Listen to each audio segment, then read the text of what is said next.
भाजप युवा मोर्चा शहराध्यक्ष पदासाठी दलित चेहरा चर्चेत. युवक नेते उमेश सर्वगोड, विशाल तुपसौंदर यांची नावं आघाडीवर. सोलापूर जिल्ह्याच्या राजकारणातील केंद्रबिंदू मानल्या जाणाऱ्या पंढरपूर शहरात भाजपनं गेल्या काही वर्षात शहर व तालुक्यात मजबूत पकड निर्माण केली आहे.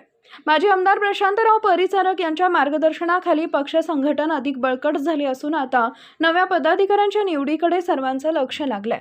याच पार्श्वभूमीवर भाजप युवा मोर्चा पंढरपूर शहराध्यक्षपदी यावेळी दलित चेहऱ्याला संधी मिळण्याची शक्यता व्यक्त होतीये. सूत्रांकडून मिळालेल्या माहितीनुसार या पदासाठी युवक नेते उमेश सर्वगोड, युवक नेते विशाल तुपसौंदर आणि शैलेश आगावणे यांची नावं चर्चेत आहेत. उमेश सर्वगोड हे परिचारिकांचे विश्वासू व निष्ठावंत कार्यकर्ते म्हणून ओळखले जातात. नगरपालिका निवडणूक न लढवता त्यांनी पक्ष संघटन मजबूत करण्यावर भर दिला. छत्रपती फुले, शाहू, डॉक्टर आंबेडकर आणि अण्णाभाऊ साठे यांच्या विचारांनी प्रेरित सामाजिक कार्यकर्ते म्हणून त्यांची ओळख आहे. वर्षभर विविध सामाजिक उपक्रम राबवणे, युवकांमध्ये मजबूत नेटवर्क आणि समाजात असलेला मान यामुळे त्यांच्या नावाला मोठं वजन मिळते. दुसरीकडे मातंग समाजातील उदयोन्मुख नेतृत्व म्हणून विशाल तुपसौंदर यांचंही नाव आघाडीवर आहे. अल्पावधीतच त्यांनी परिचारक गटातील नेत्यांचा विश्वास संपादन केलाय.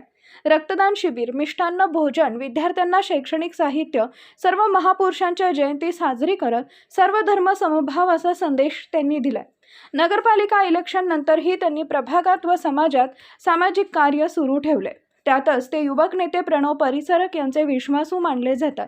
त्यामुळे नगरपालिका निवडणुकीत मातंग समाजाला अपेक्षित प्रतिनिधित्व न मिळाल्यानं मातंग समाजात निर्माण झालेली नाराजी दूर करण्यासाठी त्यांच्या नावाचा विचार होऊ शकतो अशी चर्चा राजकीय वर्तुळात रंगली आहे.